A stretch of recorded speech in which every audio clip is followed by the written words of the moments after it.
La Sociedad de Mejoras Públicas de Medellín y la Fundación Universitaria Bellas Artes presentan Voces de Color y Música, un programa radial para hablar del arte y sus creadores. Escúchenos todos los viernes a las 9 de la noche en los 101.9 de la emisora cultural Universidad de Antioquia. Y los domingos a las 9:30 de la mañana en el Sistema de Radio Educativa.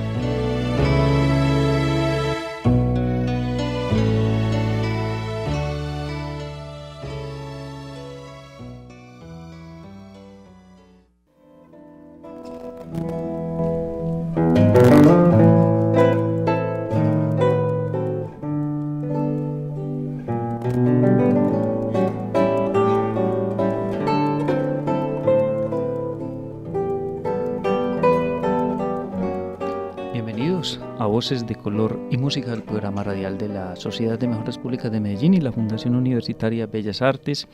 Los acompaña Carlos Vélez, en la grabación está con nosotros Alexis Ramírez.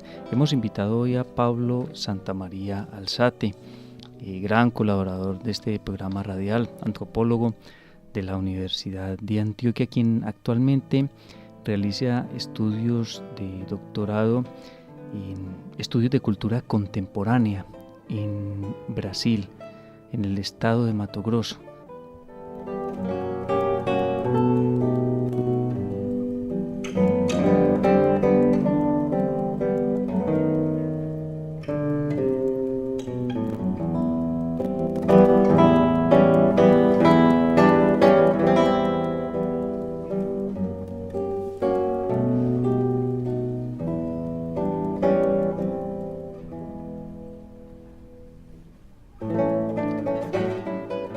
Muchas gracias, Pablo Santamaría, por acompañarnos nuevamente en Voces de Color y Música. Muchas gracias, Carlos, por la invitación y un saludo pues a todos los amables radioescuchas. Hablábamos de Mato Grosso, estado de Brasil, y un estado dedicado al agronegocio, con unas fronteras bien importantes con el Amazonas, Pablo Santamaría, y con una población indígena bien grande, pero también inmigrante. Sí, señor. Tiene usted toda la razón, Carlos. Pues por fortuna, por el proceso académico que estoy siguiendo, pues me vinculé al doctorado en estudios de cultura contemporánea, como bien lo presentabas ahora, en la Universidad Federal del Estado de Mato Grosso. Esta universidad federal hace parte de todo el gran sistema de universidades federales del Brasil. Cada estado brasilero pues tiene una representación de la universidad. En este caso el estado de Mato Grosso no es la excepción. Y el estado de Mato Grosso, la Universidad Federal del Estado de Mato Grosso, evidentemente se corresponde su deber ser académico y su deber ser intelectual y toda su producción científica, obviamente, con la vocación de región. Entonces usted muy bien lo presentaba ahora, que actualmente la vocación de región del estado de Mato Grosso es el agronegocio, principalmente la producción de soya, y los principales compradores de soya son los chinos. Otras cosas, en términos de relaciones de comercio internacional, el gran consumidor tanto de carne, que es el gran exportador, Brasil es el gran exportador de carne en el mundo, como la soya, son principalmente el Medio Oriente y Asia, principalmente los chinos. Pablo, ese comercio que se da desde Brasil me parece interesante. Aquí en Colombia siempre extraño un poco cómo la gran producción industrial y agrícola en algunos casos se daba en el interior, y la dificultad para sacar esos productos a los puertos. ¿Qué pasa allí en Mato Grosso, que es un estado que está en los límites con Bolivia y, como decíamos, con el Amazonas, para sacar esta producción? Muy bien la contextualización, Carlos, ya muy bien lo acabas de decir. Mato Grosso es un estado muy particular, hace parte de como una frontera biótica entre el Amazonas, todo el gran trapecio amazónico, el estado de Acre, el estado del Amazonas mismo, que es el estado más grande del Brasil, esa frontera ecológica con lo que se denomina el interior o el Cerrado brasileiro, que es un relieve colinado, pero en el estado de Mato Grosso priman las grandes llanuras, las grandes planicies, muy adecuada para la producción de soya. hasta finales del siglo XIX, la gran ruta comercial, en el caso del estado de Mato Grosso, que el estado de Mato Grosso, entre otras cosas, un paréntesis, era mucho más grande de lo que es ahora. A finales del siglo XIX se dividió en el estado de Mato Grosso del norte y estado de Mato Grosso del sur, por unas peleas políticas y por problemas ideológicos y de colonización de tierras.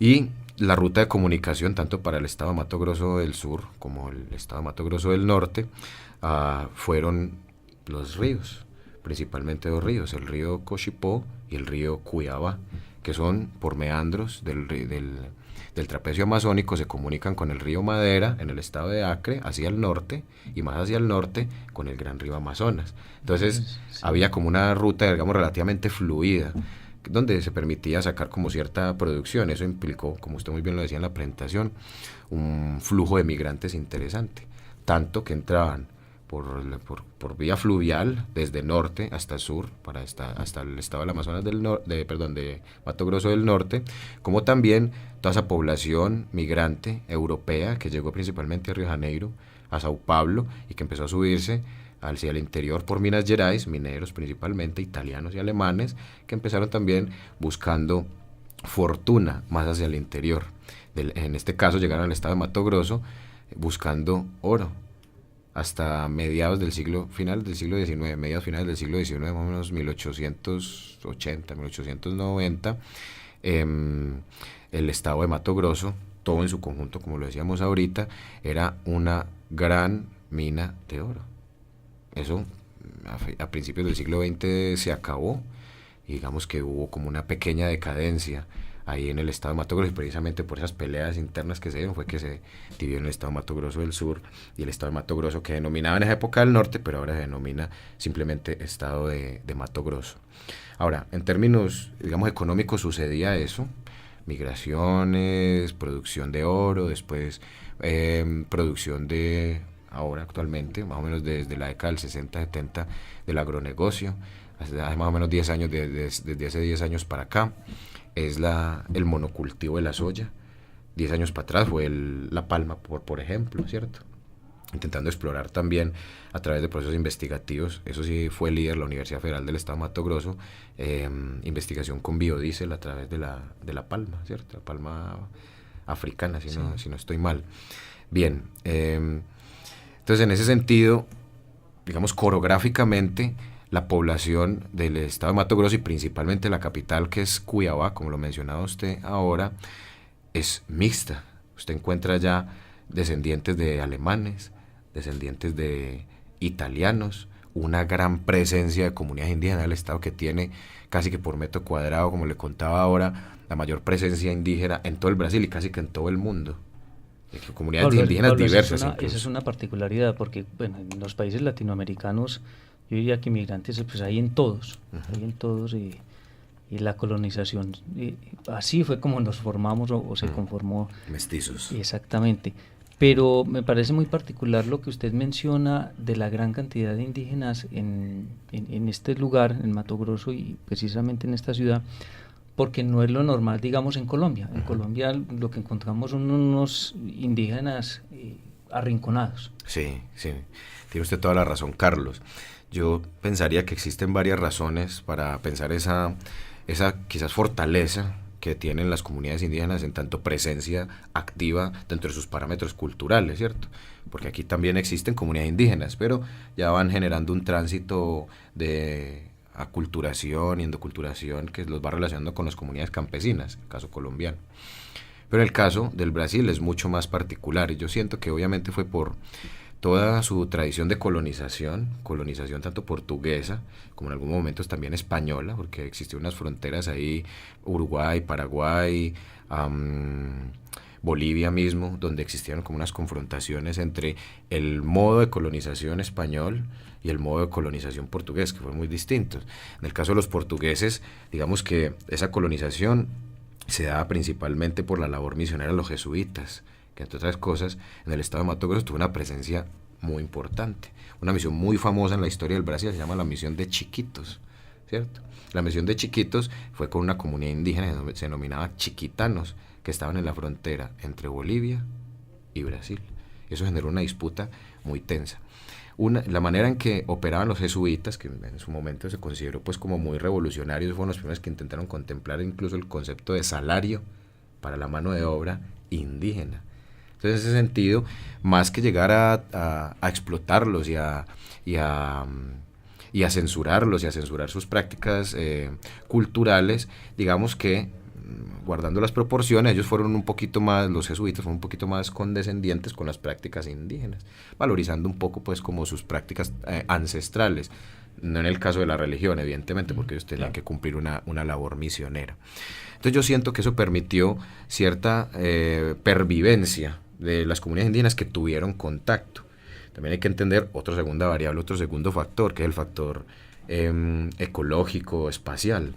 El estado de Mato Grosso es un estado, si bien no ofrece mucha complejidad desde el punto de vista biótico, porque no tiene grandes bosques, no pensemos en el estado de Mato Grosso como una gran selva, sino que es un sotobosque, una selva, digamos, moderada, baja, pero que tiene un clima complicado, pues es decir, la temperatura promedio son 36 grados centígrados, por ejemplo. Y en la época de seca puede subir hasta 43, 44 grados centígrados. Entonces, digamos que en términos de desarrollar vida, es complicado, no es fácil para un migrante, en este caso pues para un colono, pensando pues en esos tiempos de la colonia. Y una tercera variable que digamos ha sido muy bien registrado por la antropología y por la comunidad antropológica brasileña y principalmente del estado de Mato Grosso y de Cuiabá, es que existieron una serie de comunidades indígenas muy fuertes desde el punto de vista de la resistencia política y de la resistencia bélica incluso. Indígenas muy fuertes militarmente, como lo fueron en su momento y como actualmente siguen siendo los indígenas Xavante, muy famosos en todo el Brasil, porque incluso me voy a permitir contar dos anécdotas muy concretas para pensar la importancia incluso actual que tienen esas comunidades indígenas. La primera de ellas es que hay una famosa canción de Xuxa, sabemos quién es Xuxa, sí, muy bien, que se llama Indios. Indios, tener orgullo, indios, hacer barullo. Esa canción está un poco inspirado en las comunidades indígenas Xavante. Incluso en el lanzamiento de ese disco, en la década de los 80, invitó a grandes jefes caciques de la comunidad Xavante, eso está registrado incluso en televisión, a hacer ese lanzamiento del disco como un homenaje a esas comunidades indígenas. Un primer caso. Y el segundo caso, una banda de rock, de metal pesado, brasilera, muy famosa, se llama Sepultura, lanzó un trabajo en la década de los 90, se llamaba Roots, Raíces, e inspirado en cantos Xavante de guerra, que son fuertes, que incluso la estética de ellos, vistos, bueno, en términos corporales es fuerte. Ellos se pintan de color rojo y de color negro, de una piel cobriza muy intensa, son macizos, son fuertes, es decir, en términos visuales incluso deben generar impacto a la hora de la confrontación. Ellos mismos se autodeterminan también como indígenas guerreros y son muy resistentes ahora desde el punto de vista de la acción política. Ya saben que el escenario político no es la guerra, ya es la discusión, el discurso, y ellos son comunidades indígenas que dentro de su autonomía defienden el acceso a la tierra. Entonces tienen un espacio muy grande en el estado del Mato Grosso, hacia el norte, un poco pegando con la frontera biótica, como te decía, del Amazonas, en un parque que se llama el Parque del Xingu. El Parque del Xingu es la mayor reserva indígena del norte del Brasil. Pablo Santamaría, y por lo que vemos, pues hay muchos estudios, ha sido muy estudiada esta población indígena en el Brasil, desde el punto de vista pues de la antropología, por ejemplo. Pero el doctorado que usted está haciendo allí en la Universidad Federal del Estado de Mato Grosso es de estudios de cultura contemporánea. Cuando hablamos de cultura contemporánea nos referimos entonces a estos indígenas y su estado actual en el Brasil de hoy, o a esos inmigrantes de los que también usted nos ha mencionado en el programa. Muy bien, Carlos, la pregunta es absolutamente acertada.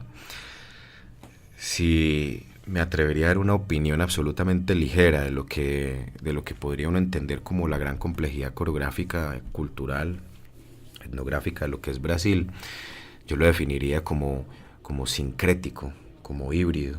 Brasil es una simultaneidad muy interesante y lo vi precisamente en este proceso de estudios de posgrado, precisamente porque me parecía una paradoja que el estado de Mato Grosso, que lo hemos pintado un poco desde la perspectiva histórica y pues un poco tradicional, no lo es una ciudad viva, es una ciudad contemporánea, es una ciudad fresca, pero que tiene presencia precisamente de esas cosas que pueden parecer contradictorias, conviviendo comunidades indígenas con comunidades contemporáneas, campesinas, negras o quilombolas, como las denominan allá, con todas las prácticas estéticas de las metrópolis, el arte contemporáneo, la música contemporánea, los gustos contemporáneos, las Harley Davidson, los Jaguar al lado de unos carritos viejos, Volkswagen, cucarrón que llaman. Es decir, es paradójico y no solamente se ve en el estado de Mato Grosso, sino que se ve en el Brasil en general, como una mezcla interesante entre lo rural, lo urbano, el pasado, el presente, la timidez y la candidez latinoamericana con la intención muchas veces prepotente de cosmopolitismo europeo. Entonces, en este caso, cuando estaba indagando sobre posibilidades de estudios de posgrado, a mí esas contradicciones me interesan académicamente, la hibridación, el sincretismo, el mestizaje, en fin, el cruce de ideas, en fin. Estuve indagando por estudios que reflexionaran sobre, digamos, la producción cultural, entendida desde el mainstream, la producción cultural, estética, artística, contemporánea, en relación con prácticas estéticas tradicionales o populares, como en algún momento pues la ha denominado la academia. Y encontré en el estado de Mato Grosso un escenario muy fértil para pensar eso, puesto que efectivamente esas dos cosas se dan. Existe en la Universidad Federal de Mato Grosso una tradición de investigaciones antropológicas muy intensa. Desde la década del 30, por ejemplo, cuando el célebre antropólogo francés Claude Lévi-Strauss estuvo desarrollando trabajo de campo allá en el estado del Mato Grosso con las comunidades indígenas Nambicuara, Tupica-Guaif, por ejemplo. Entonces eso, digamos, generó como pues, obviamente un interés científico sobre esas comunidades y situación que se fue desarrollando principalmente, obviamente, en las ciudades principales, Sao Paulo y Río de Janeiro, pero por todo este sistema federal de universidades, como lo contaba ahora, pues empezó a irradiarse hacia los otros estados. En ese sentido, entonces, ya en la Universidad Federal de Mato Grosso existen tanto unos estudios de licenciatura, lo denominan allá, como estudios de posgrado en antropología. Pero también existe el interés por pensar las prácticas metropolitanas, contemporáneas, en una facultad que se llama la Facultad de Artes y Comunicación y Literatura. Esta facultad, digamos, entendiendo que existió toda una tradición de pensamiento antropológico que se centra principalmente en comunidades indígenas, intentó pensar no solamente esa relación entre esta ciudad creciente que es Cuiabá con las comunidades indígenas, sino también el influjo de las migraciones. Precisamente lo que se podía entender como un cosmopolitismo muy rural, porque tenía migración europea, tenía migración italiana, alemana, como le decíamos ahora, hasta judíos sefardíes existen, libaneses, sirio-libaneses también, orientales actualmente con todo el cultivo de la soya, en fin. Entonces, digamos que todo ese escenario, todo ese crisol cultural que se está viendo allí, pues tiene que generar prácticas, obviamente, que son disruptivas para un escenario, digamos, tan estático en términos de comportamiento evolutivo cultural. Es decir, primero se pasa a la minería, bueno, una comunidad pesquera que se vuelve minera y ahora se vuelve agronegocio con presencia indígena, negra, mestiza, etcétera, etcétera, pero ahora se vuelve como una pequeña metrópoli donde incluso por la bonanza de la soya, que entre otras cosas es el gran producto de exportación actualmente, porque la carne, digamos, bajó un poco después de todos estos problemas con corrupción y que carnes contaminadas en el Brasil, sí, etcétera, etcétera.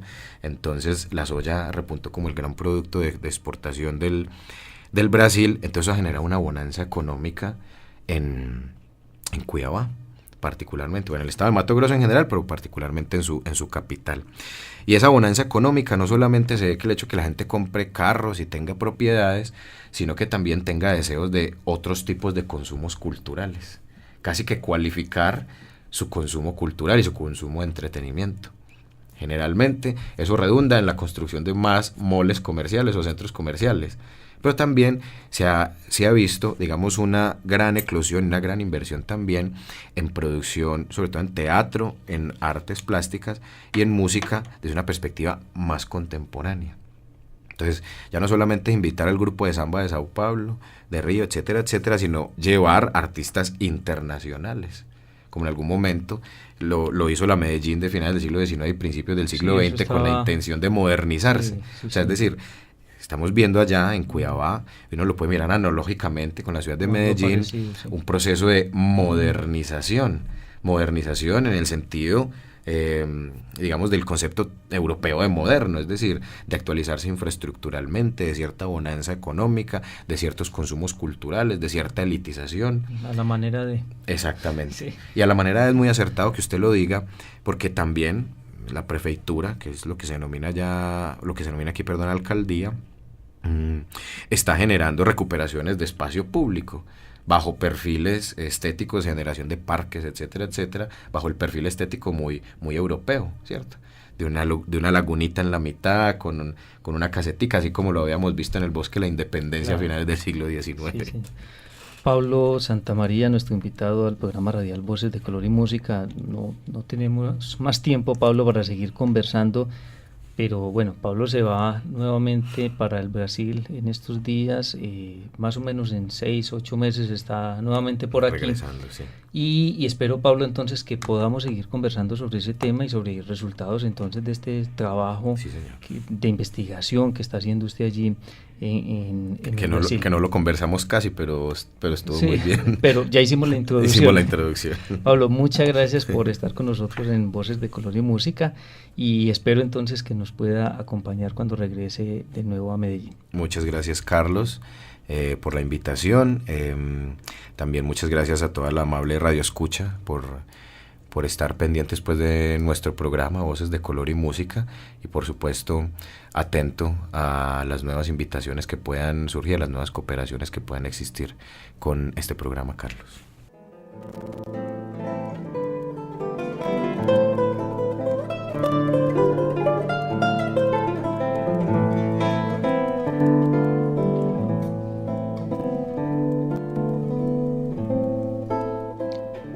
Nuevamente, María José Peláez desde Valencia, España, nos trae hoy una información sobre el Día Internacional de los Museos y sobre la forma como allí en España y en Europa se han organizado los museos en dos instituciones. Quiero presentarles hoy dos organizaciones europeas de gran interés. La primera es la Red Europea de Organizaciones de Museos, cuyo acrónimo en inglés es NEMO. Fundada en 1992 como una red independiente de organizaciones de museos nacionales que representan a la comunidad museística de los Estados miembros del Consejo de Europa, NEMO habla por más de 30.000 museos en todo el continente. La primera conferencia de museos se celebró en Copenhague del 6 al 8 de mayo de 1992, con el objetivo de establecer una red europea de profesionales de los museos, a la que asistieron representantes de organizaciones de museos de toda Europa, un órgano consultivo para la comunidad europea, así como un órgano de cooperación entre los museos de Europa. Esta organización independiente apoya a los museos europeos en su objetivo de aprender unos de otros, mediante la creación de redes y la cooperación, y les muestra formas de participar en las políticas culturales europeas existentes. NEMO cree que los museos son actores claves en la salvaguardia del patrimonio cultural y son figuras centrales en el camino para una mejor comprensión de Europa.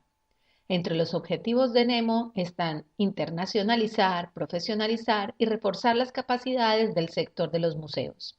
El intercambio de aprendizaje, los cursos de formación y la incorporación a grupos de trabajo están a la orden del día. Entre los temas que podemos encontrar en la web de NEMO están la movilidad de colecciones, el aprendizaje, los museos y la economía creativa, el desarrollo urbano, el turismo cultural, los museos en un mundo digital, los museos como agentes sociales, la financiación europea para museos, la política de la cultura de la Unión Europea, la gestión y el desarrollo del público. Si lo tuyo son los museos, no dejes de visitar la página www.ne-mo.org.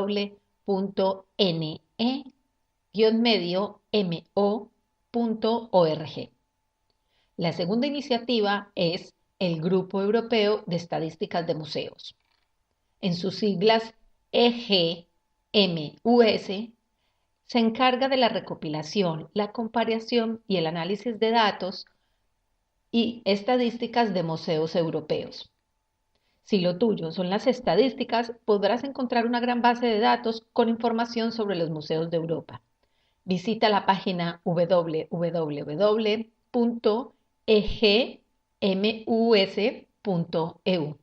Ahora María José Peláez nos presenta una información sobre la Feria del Libro de Madrid.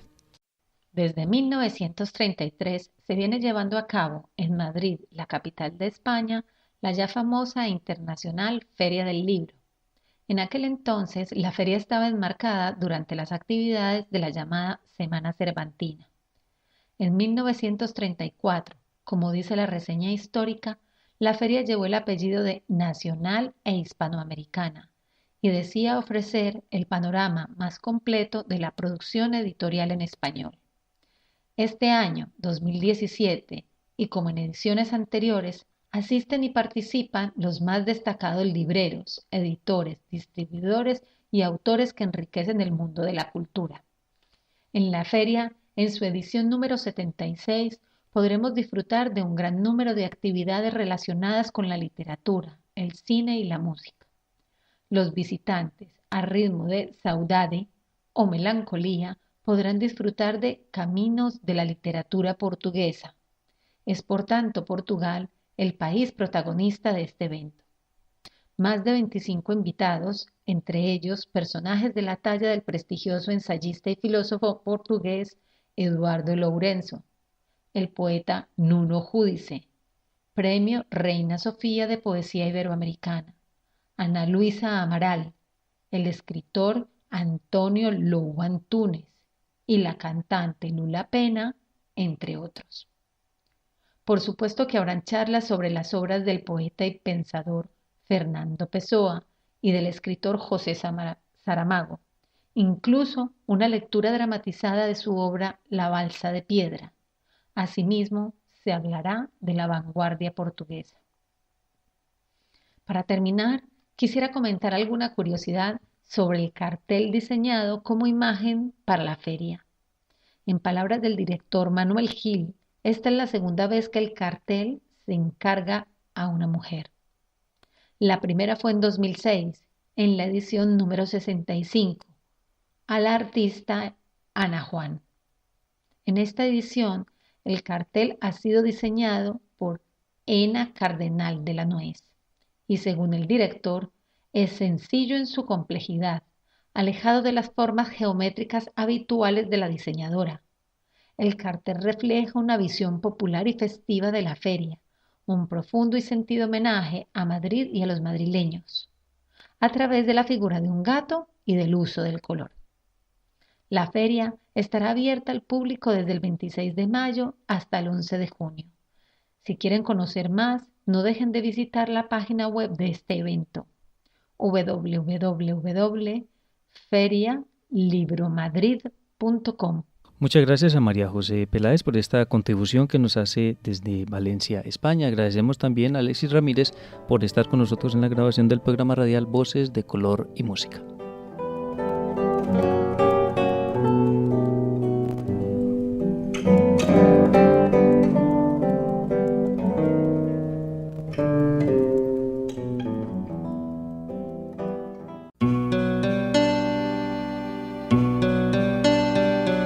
La Sociedad de Mejoras Públicas de Medellín y la Fundación Universitaria Bellas Artes presentaron Voces de Color y Música, un programa radial para hablar del arte y sus creadores. Escúchenos todos los viernes a las 9 de la noche en los 101.9 de la emisora cultural Universidad de Antioquia. Y los domingos a las 9:30 de la mañana en el Sistema de Radio Educativa.